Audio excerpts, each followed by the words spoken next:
Jesús utiliza dos frases que nos dan ánimo.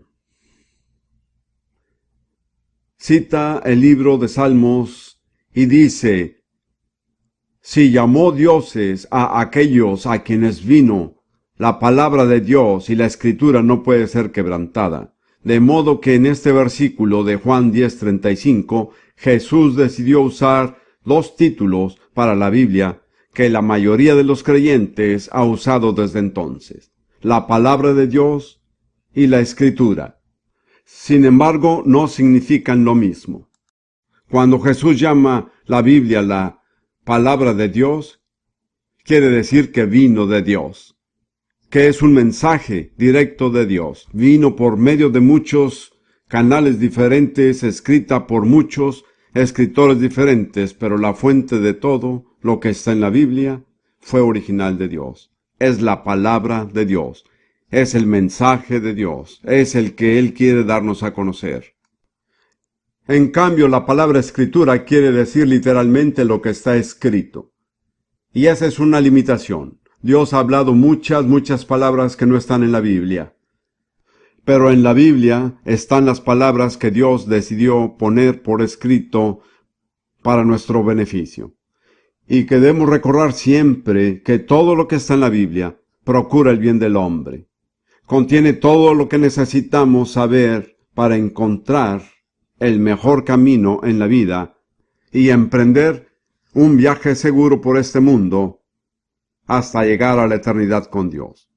Voy a exponer brevemente en esta clase varios aspectos diferentes de lo que hace la palabra de Dios. No quiero detenerme en cada uno porque tomaría demasiado tiempo. Solo quiero tratar de abrir su entendimiento para comprender todo lo que Dios ha puesto a nuestra disposición por medio de su palabra.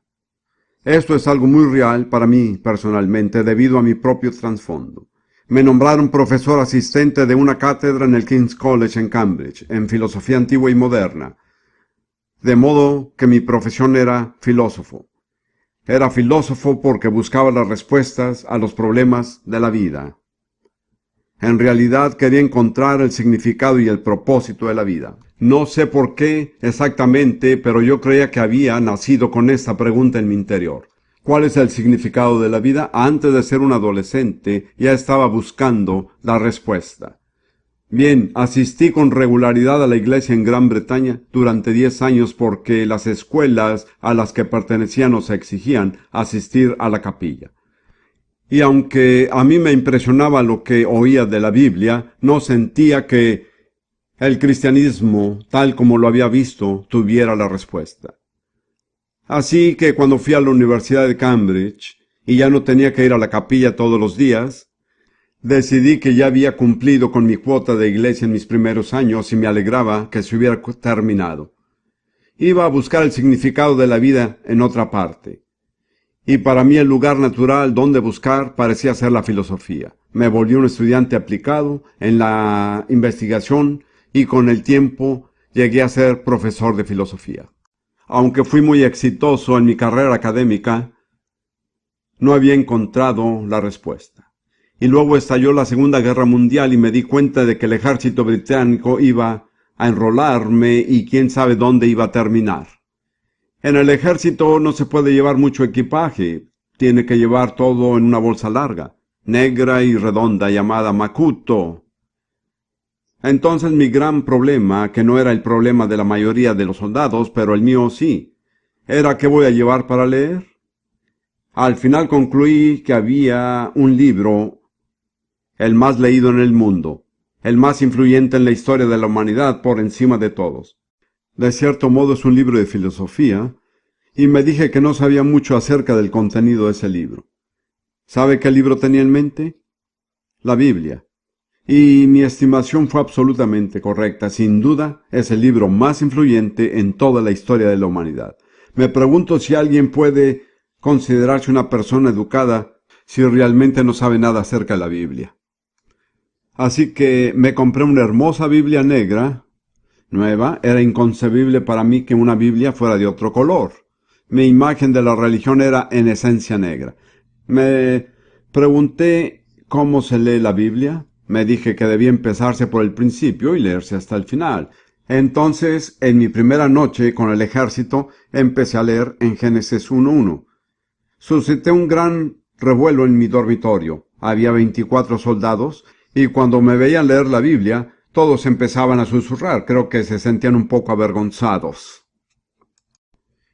El problema era que cuando yo no estaba leyendo la Biblia, no vivía como la gente que acostumbra a leer la Biblia. Era más bien lo contrario, sin entrar en detalles acerca de mis muchos pecados que eran muy evidentes.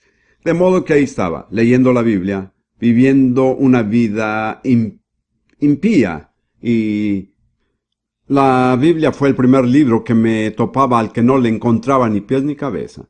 Yo había leído toda clase de autores, en griego, en latín, ruso, en francés, y siempre había tenido idea de lo que decían, de sus aciertos, de sus errores, pero la Biblia no tenía idea de qué hablaba, no sabía cómo clasificarla.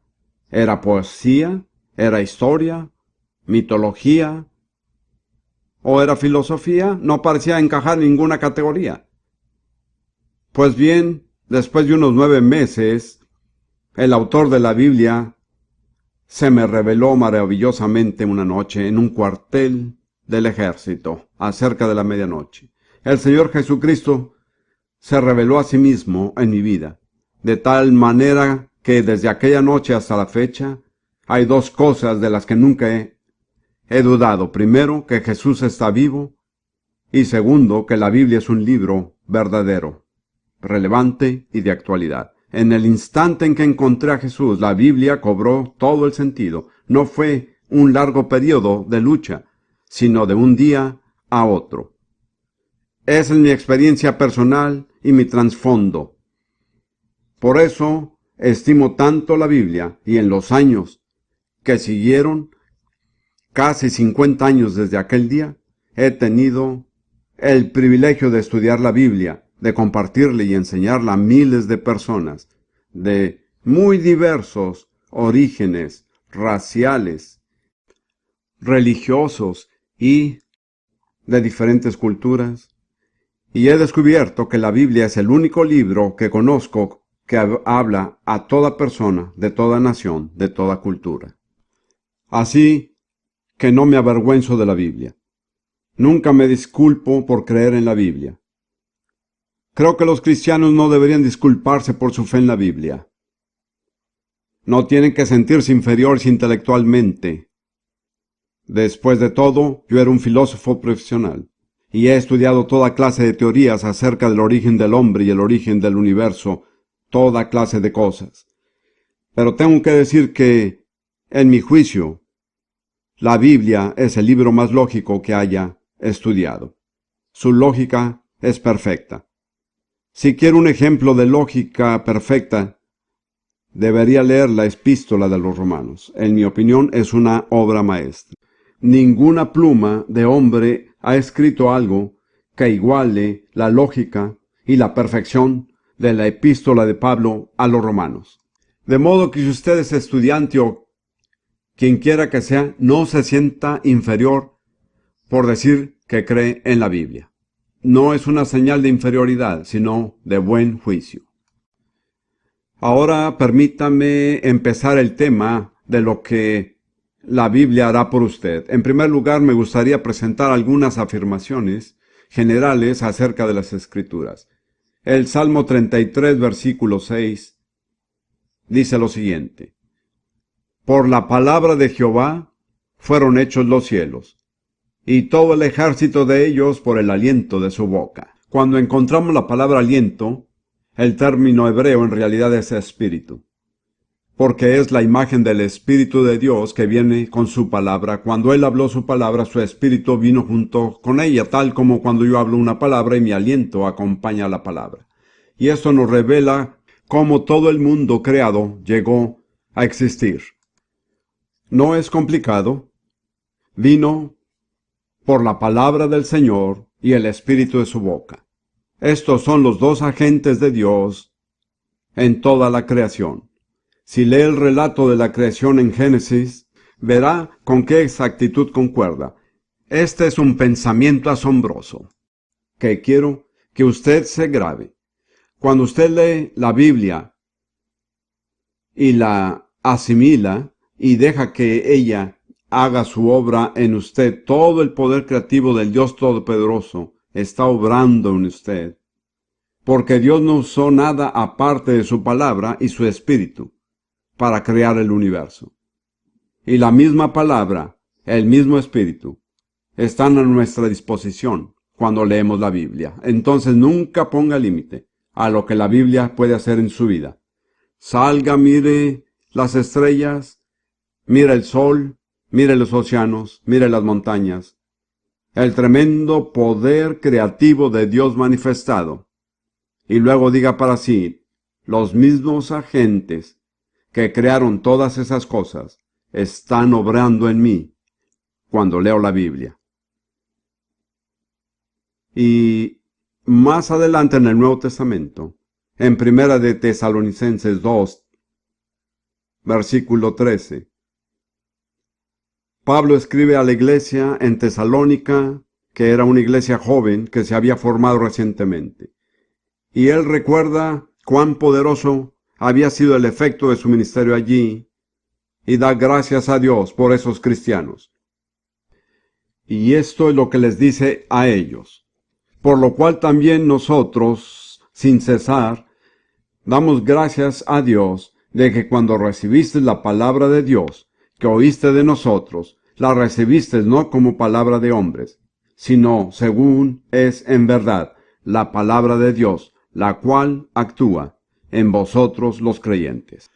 Pablo enfatiza que esto no es el producto de la sabiduría humana, sino la palabra de Dios, es Dios hablándonos. Pero no hará su obra completa hasta que la recibamos con fe. Funciona con eficacia en aquellos que creen.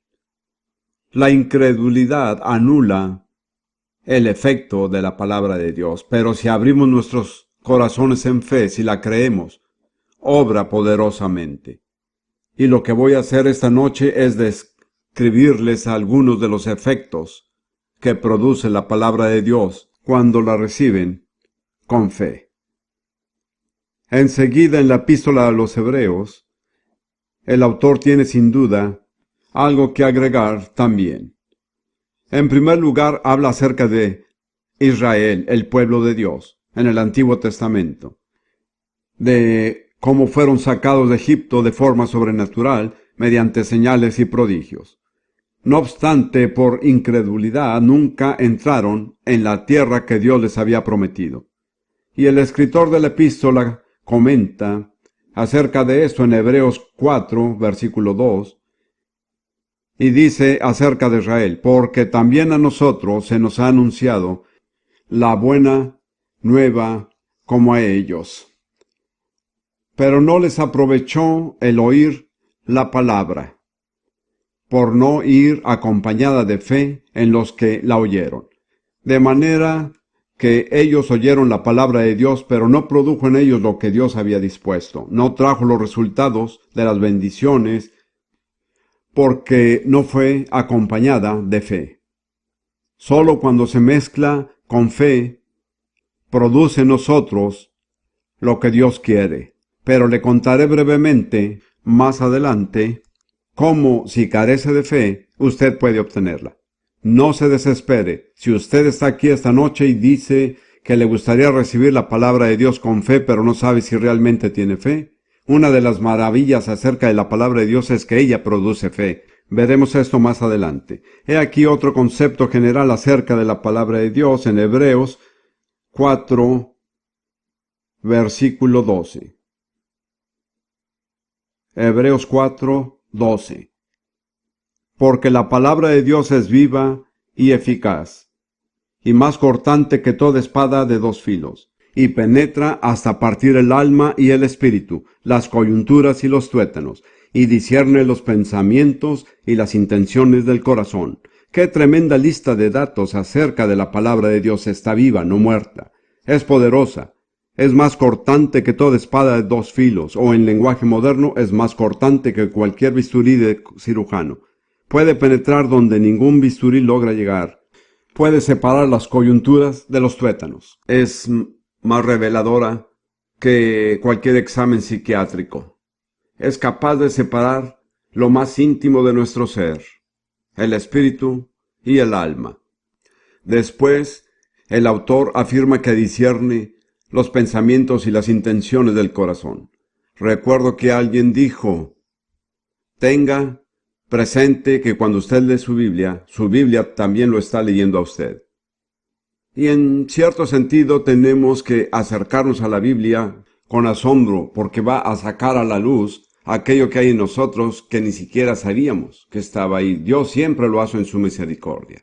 Tal vez tengamos problemas que nos impiden triunfar verdaderamente en la vida. Tal vez no somos conscientes del problema, pero si acude a la Biblia y permite que ella le examine, ese bisturí llegará hasta lo más profundo donde ninguna herramienta humana puede llegar y le señalará problemas que usted jamás pensó tener.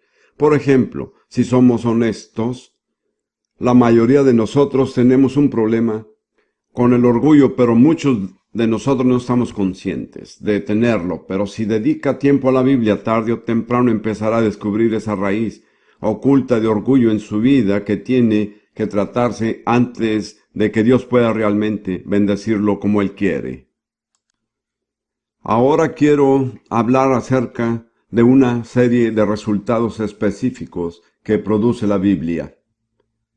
Me refiero a las Escrituras como tales, pero también hablo con frecuencia de mi experiencia personal. Muy rara vez predico teorías. Casi todo lo que predico se origina en las experiencias que he vivido. Y cuando Dios quiere que yo incursione en una nueva área de verdad, por lo general me brinda alguna experiencia a mí.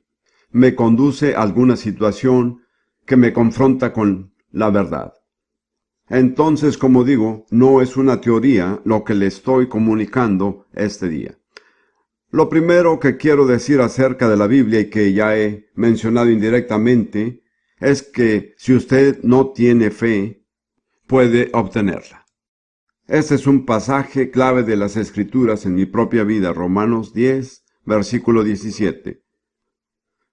Romanos 10, 17. Así que la fe es por el oír, y el oír por la palabra de Dios. ¿Cómo viene la fe?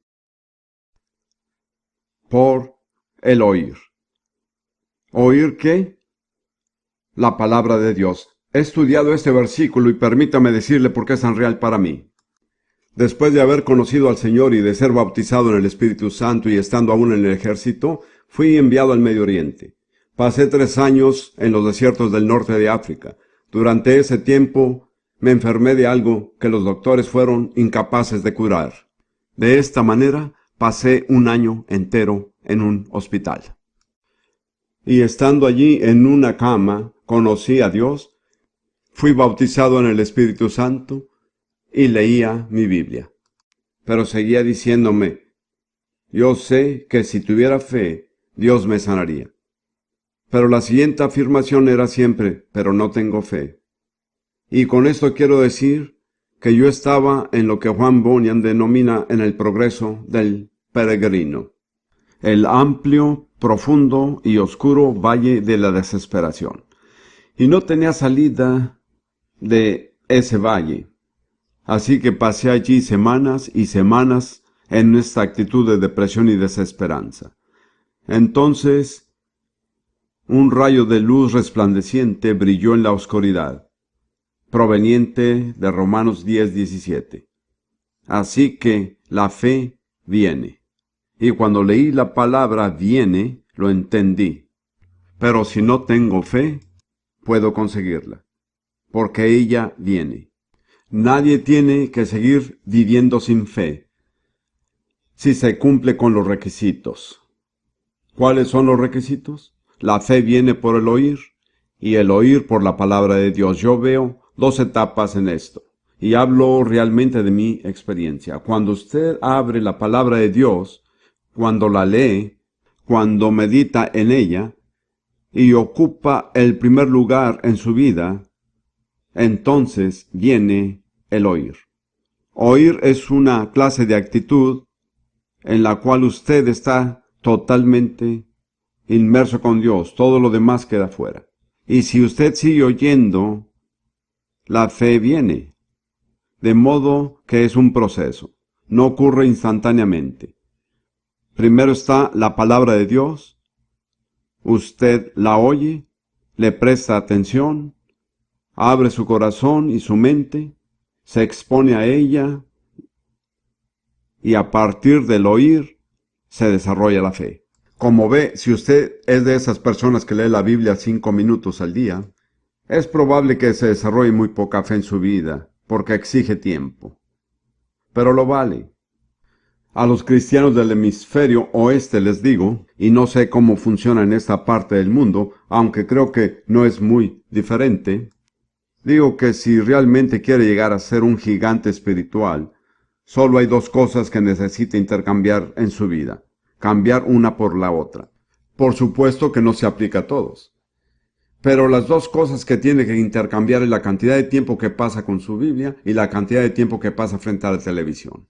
Cambie eso nada más, y se asombrará del cambio que ocurre en su vida. Ahora bien, puede que esto no sea cierto para todos, pero sí necesita tiempo, exige atención. Contaré más adelante cómo recibí sanidad a partir de la fe que vino por el oír, porque la manera como recibí sanidad es un ejemplo perfecto de lo que significa oír realmente.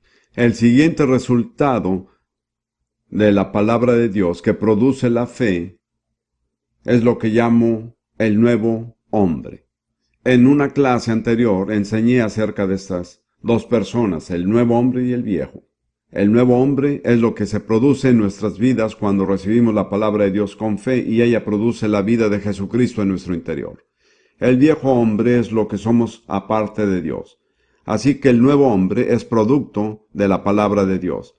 Se desarrolla a partir de la semilla de la palabra de Dios. Veamos algunas escrituras acerca de esto. En Santiago 1, versículo 18.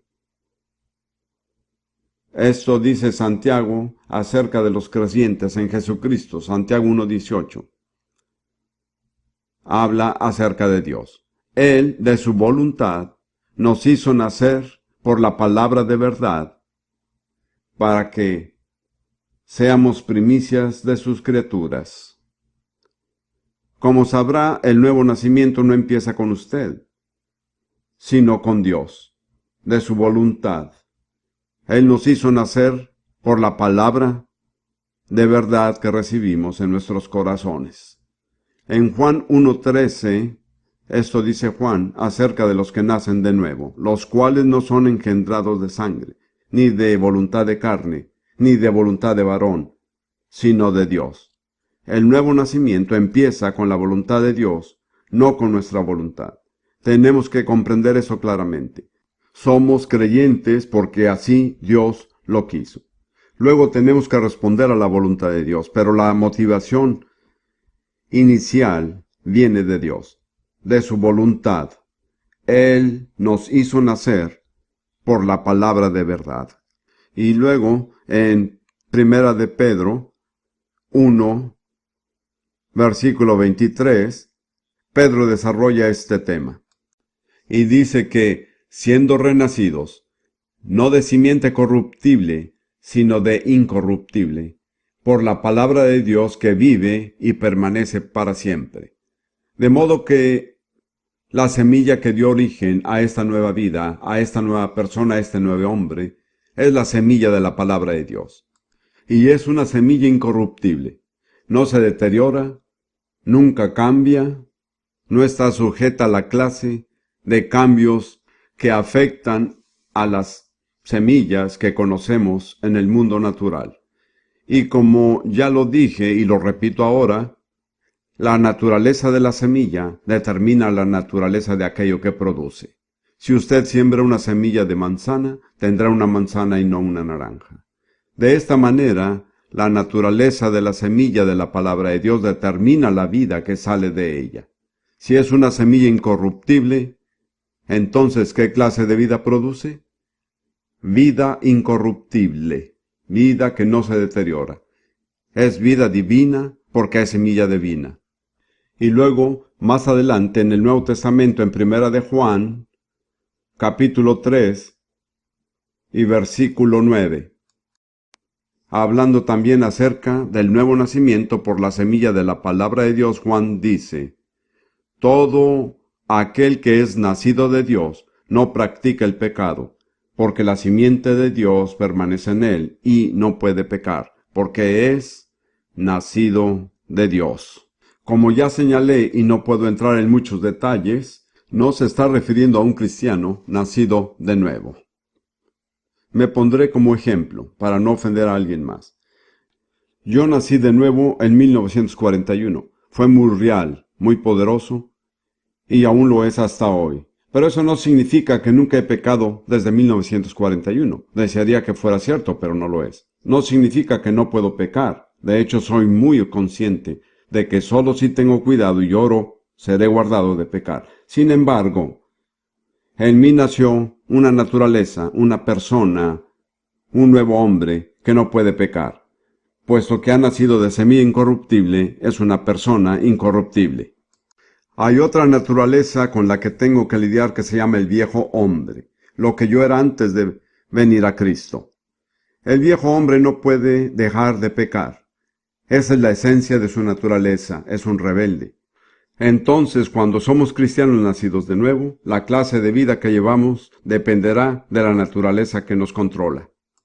Mientras el nuevo hombre tiene el control, llevaremos una vida que no peca. Pero cada vez que el viejo hombre regrese y empieza a actuar y a tomar el control, el resultado inevitable será el pecado. No obstante, debemos saber que en nosotros ha nacido una naturaleza incorruptible de la semilla de la palabra de Dios. Una naturaleza que no peca. Una naturaleza que es pura y santa. Es una naturaleza de Dios mismo que es impartida por medio de la semilla de la palabra de Dios. Es esa naturaleza la que nos hace hijos de Dios. Y eso procede de la palabra de Dios. Cuando esto lo ponemos en términos humanos, por ejemplo, cuando nace un bebé en el mundo, lo primero que necesita es realmente un alimento adecuado. Puede que sea un bebé muy saludable, pero si no recibe alimento adecuado, pronto empezará a debilitarse y tarde o temprano morirá.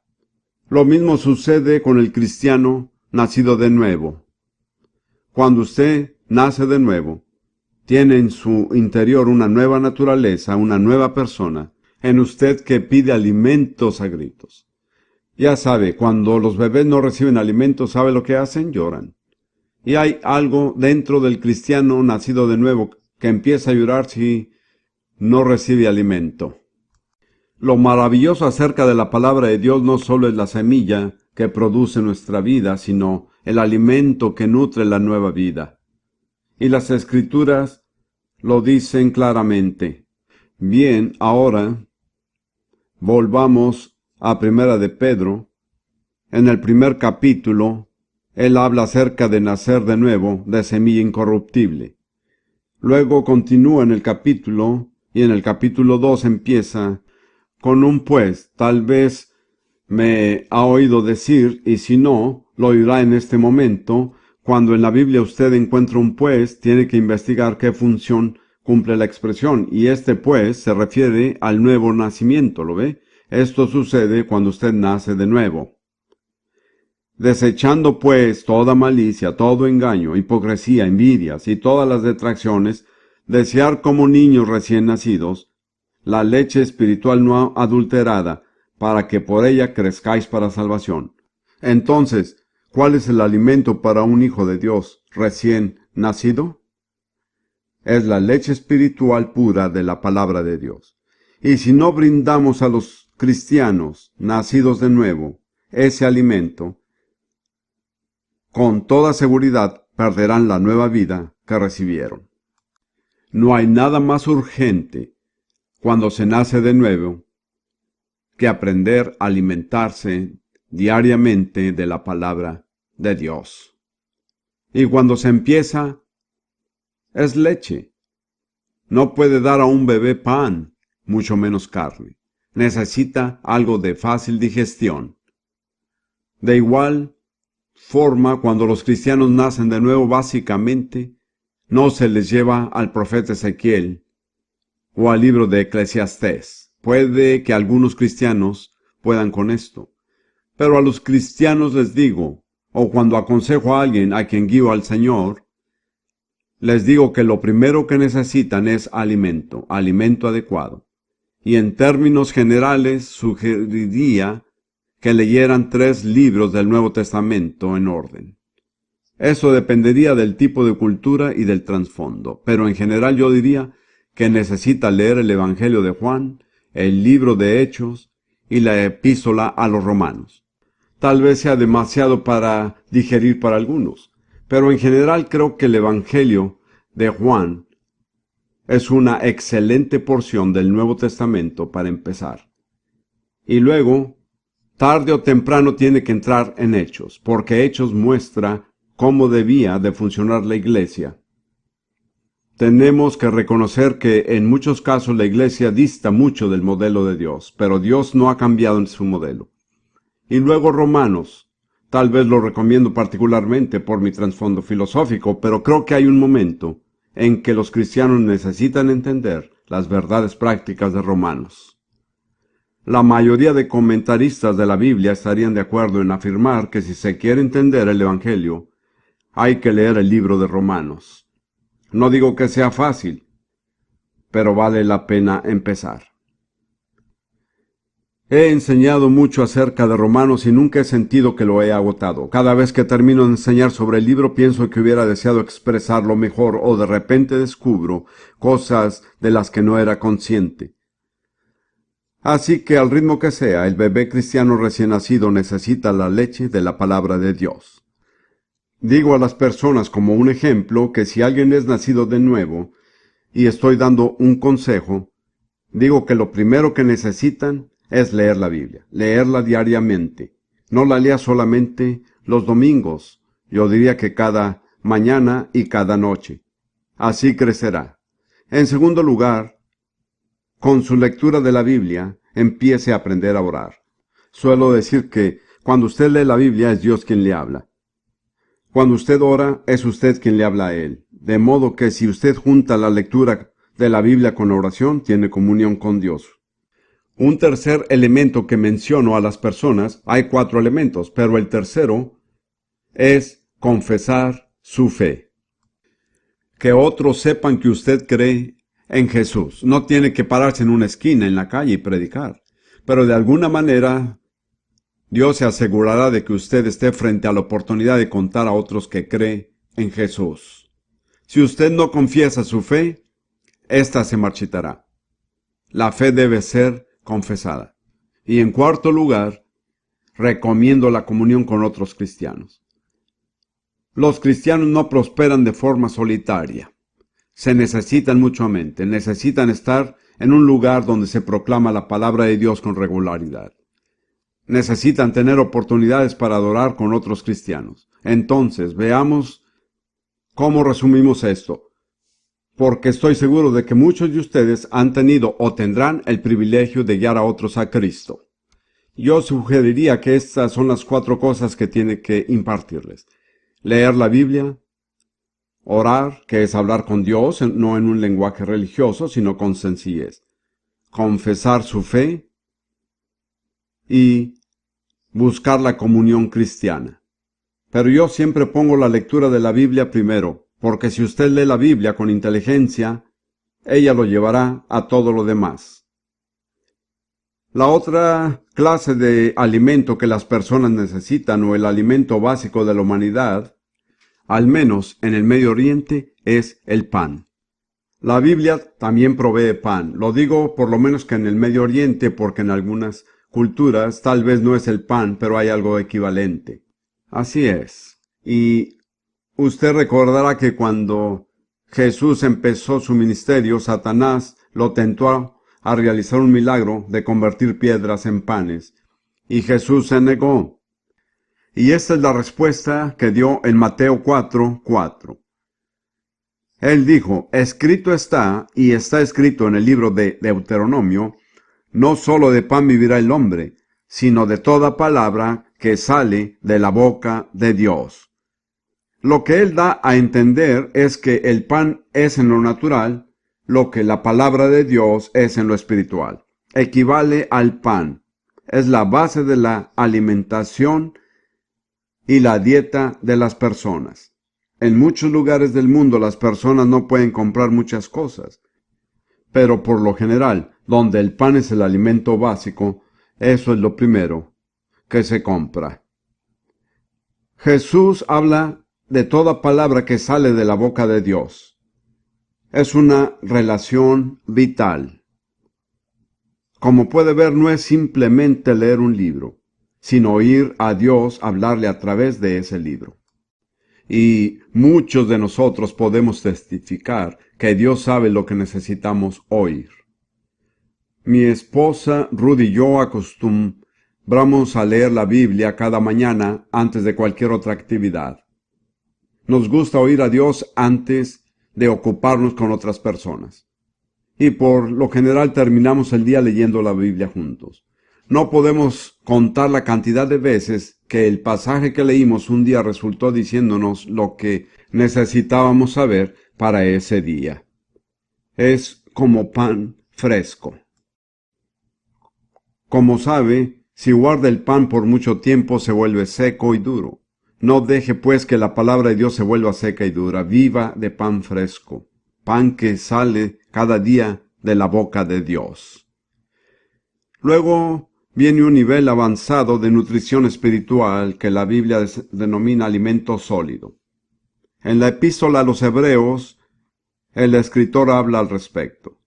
Hebreos capítulo 5, versículos 12 y 14. Ahora bien, tiene que comprender que los hebreos eran judíos creyentes en Jesús. En esa época tenían una ventaja sobre todos los demás pueblos porque habían conocido las escrituras del Antiguo Testamento por muchas generaciones. Tenían un conocimiento de Dios en esa época que ninguna otra nación tenía. Y el autor de Hebreos reprende a estos judíos creyentes porque les dice que ellos han gozado de esta ventaja inestimable de haber aprendido las Escrituras desde su infancia.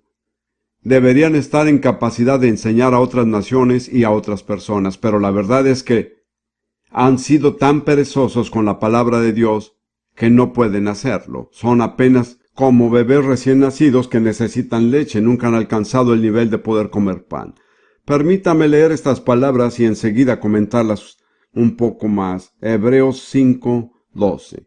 Porque debiendo ser ya maestros después de tanto tiempo, tenéis necesidad de que se os vuelva a enseñar cuáles son los primeros rudimentos de las palabras de Dios, y habéis llegado a ser tales que tenéis necesidad de leche y no de alimento sólido. Temo que esta es una descripción de millones de cristianos, al menos en el mundo occidental, en países como Gran Bretaña, los Estados Unidos o Escandinavia, donde hemos tenido la Biblia durante siglos. Estamos hoy en la posición de los creyentes judíos del primer siglo. Ahora, esto no es necesariamente cierto para todos los que están aquí, pero tenemos esta responsabilidad no sólo de vivir de leche o incluso de pan, pero de crecer y madurar hasta el punto en el que podemos tomar todo el alimento. Así que el autor prosigue en Hebreos 5:13. Y todo aquel que participa de la leche es inexperto en la palabra de justicia porque es un niño.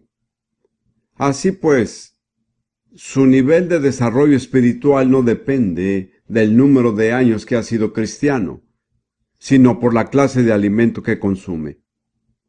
Puede que haya sido cristiano 10 años, pero si lo único que come es leche, espiritualmente es un bebé. Su problema es atrofia en el desarrollo, nunca ha crecido. Y luego el autor de Hebreos explica cómo podemos crecer. Él dice en el versículo 14, pero el alimento sólido es para los que han alcanzado madurez, para los que por el uso tienen los sentidos ejercitados en el discernimiento del bien y del mal. Entonces, ¿cómo se crece? ¿Cómo se madura?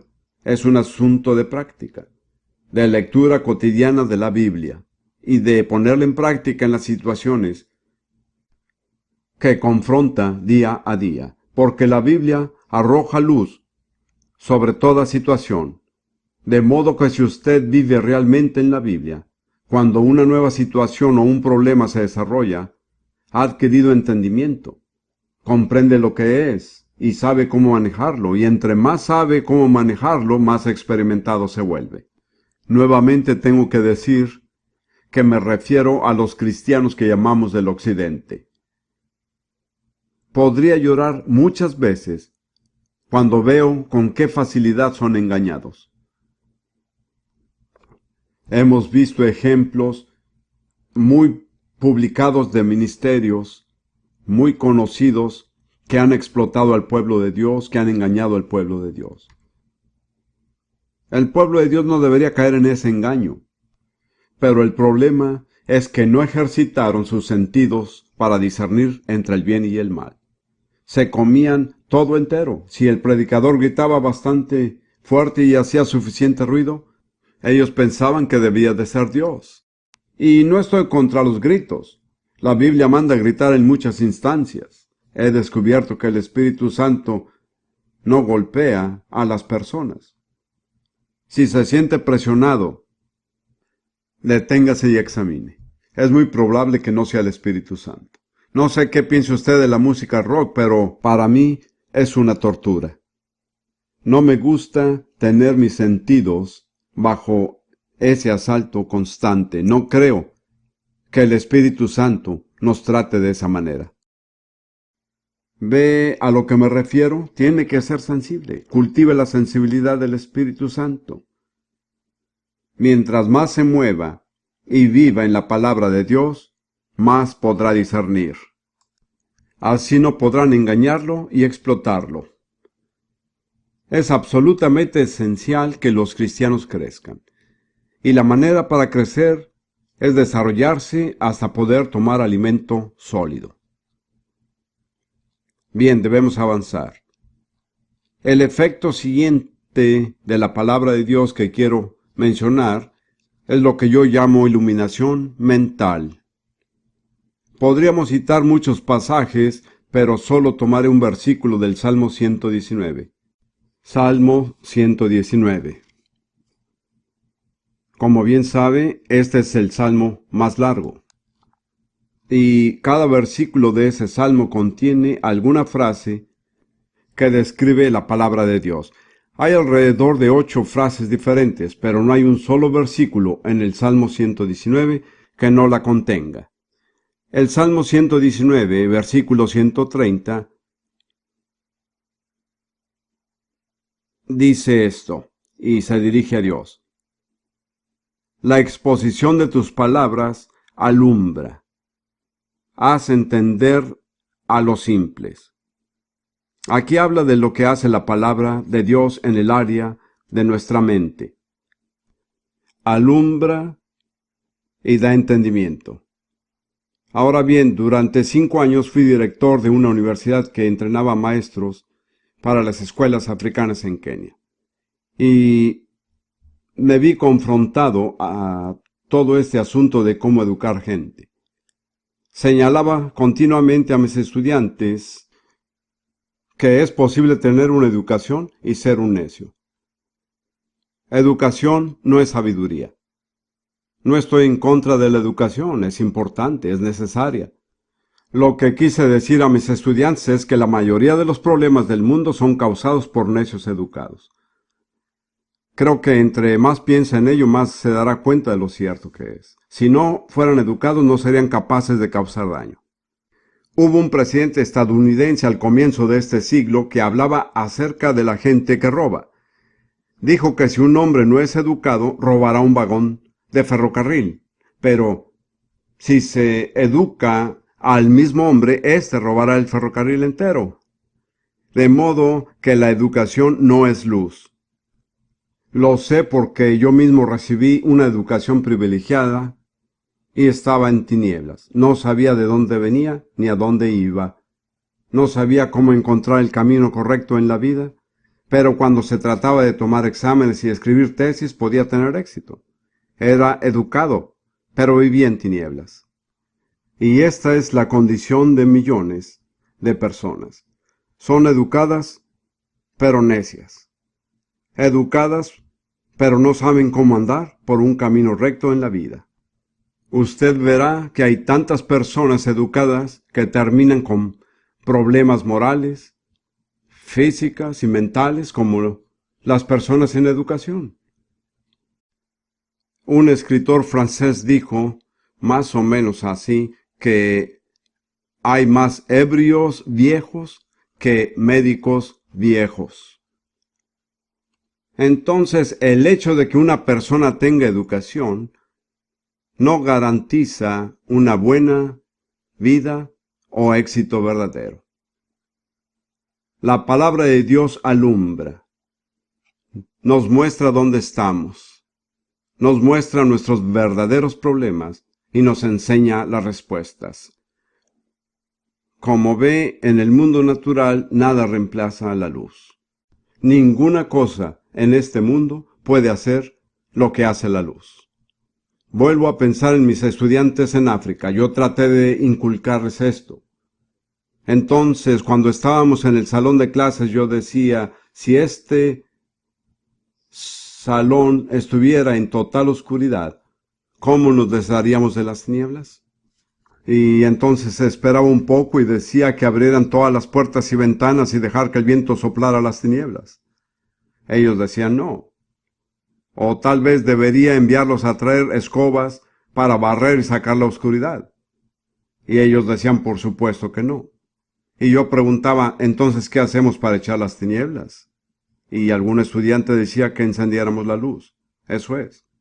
Donde llega la luz, la oscuridad ya no puede existir.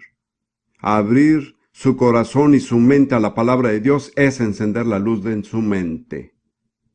Permite ver quién es usted, la verdadera naturaleza de sus problemas. Había buscado al menos durante 15 años el verdadero significado de la vida, pero una educación como la que tuve no me lo había mostrado. Cuando la luz de la Biblia llegó, yo empecé a entender, a comprender lo que realmente necesitaba, lo que le daría sentido y éxito a mi vida. Y dice este versículo que ella da entendimiento al simple. La palabra simple se valora poco estos días. Déjeme decirle que hay mucho que decir acerca de ser simple. No se complique. Si se complica mucho, nunca sabrá realmente si ha encontrado la solución o no. Pero si usted es simple y esencial, usted dice, por ejemplo, quiero felicidad, quiero amor, quiero saber cuál es la mejor forma de vivir. No busque algo demasiado profundo. Pienso en los filósofos que yo estudié.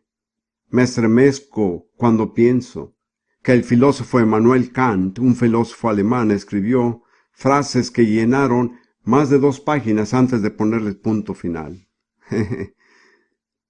La Biblia es completamente diferente, ¿lo ha notado? Dice las cosas más complejas en los términos más breves. Cuando estaba en África, ya se nos está terminando el tiempo, pero cuando estaba en África me invitaron a hablar a una congregación cada mañana durante una semana.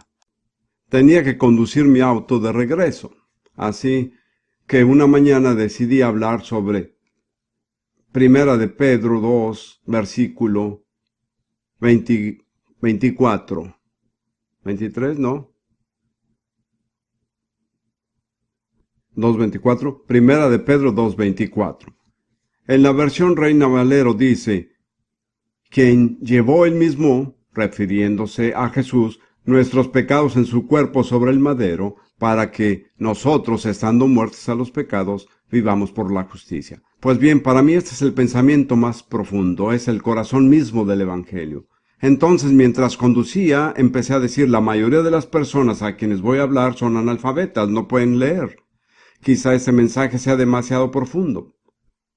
Y el Señor me habló por el Espíritu Santo y me dijo que tomara ese versículo y contara el número de palabras de una sílaba. Yo lo hice, hay 30 palabras en el versículo, 12 palabras de una sílaba, 9 palabras de 2 sílabas y 9 palabras de 3 sílabas. Esa es la verdad más profunda que puedo lograr. ¿Lo ve? Pero está expresada en un lenguaje sencillo. Si usted se complica demasiado, en realidad no sabe si está hablando la verdad o no. Puede engañarse. Pero cuando lo resume con sencillez, entonces sabrá de qué está hablando. Yo le aconsejo ser sencillo en lo que respecta a Dios. Sea honesto. Descubra su corazón. Dígale sus verdaderos problemas. No encubra nada y deje que la palabra de Dios le dé el entendimiento que necesita. Vamos a continuar. El siguiente resultado es uno en el que invertiré probablemente un buen tiempo, pero lo buscaremos. Está en Proverbios, pero primero buscaremos el Salmo 107. Esto es lo que Dios hace en su cuerpo físico por medio de su palabra. Salmo 107. Empezando en el versículo 17 y leyendo hasta el versículo 20. Siempre le digo a las personas, cuando leo este versículo que habla de gente de otra iglesia, porque los llama insensatos. Claro, por supuesto que esto no se aplica a nadie aquí, pero ya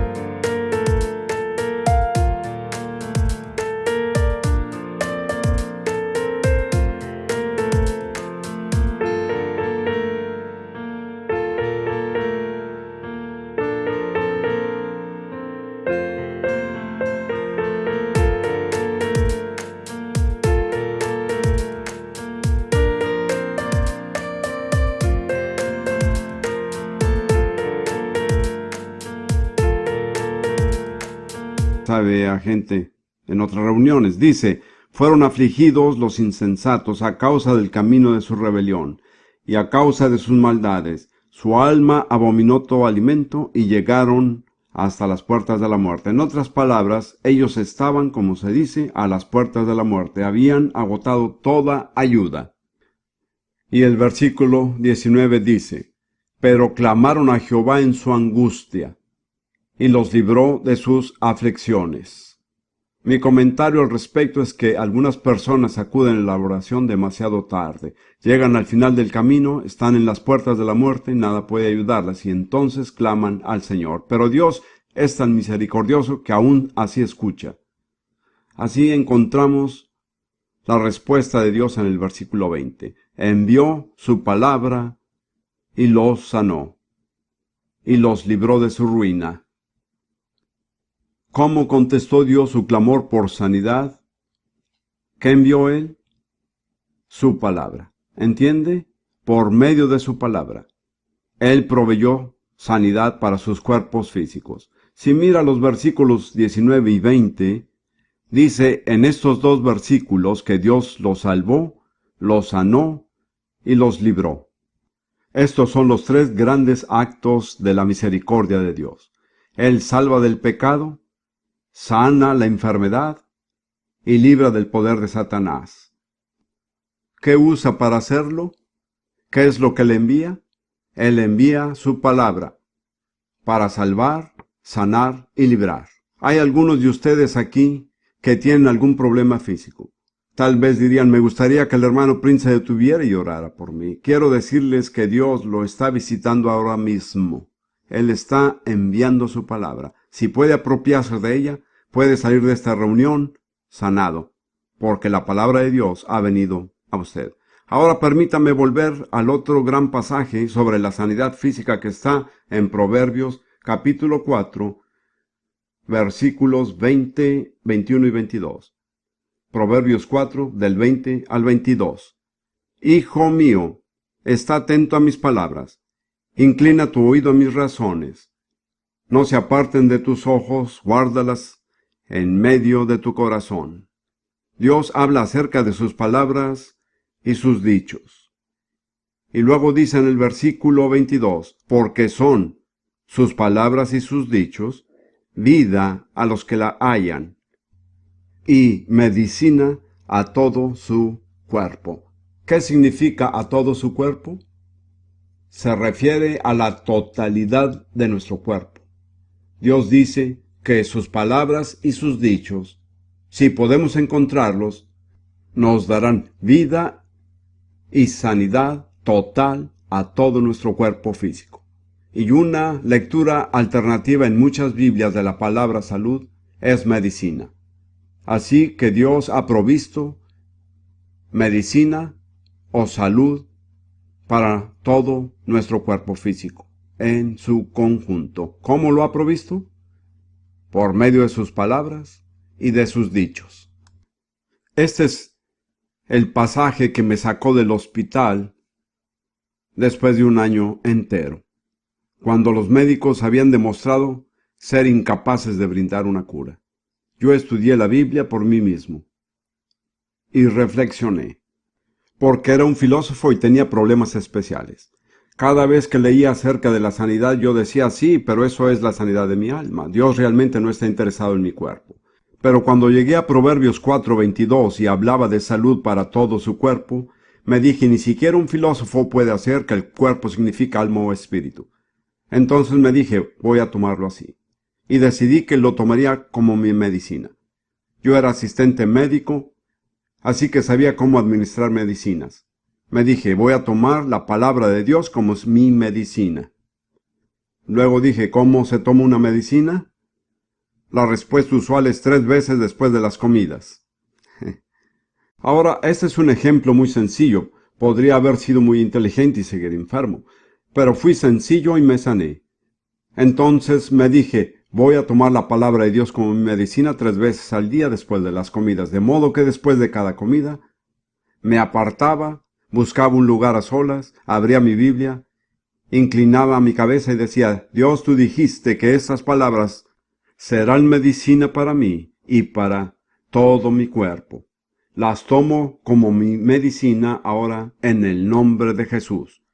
Yo no recibí un milagro. Vivía bajo el clima menos propicio para la salud en Sudán. Y en ese clima insalubre, la palabra de Dios me dio salud perfecta y permanente.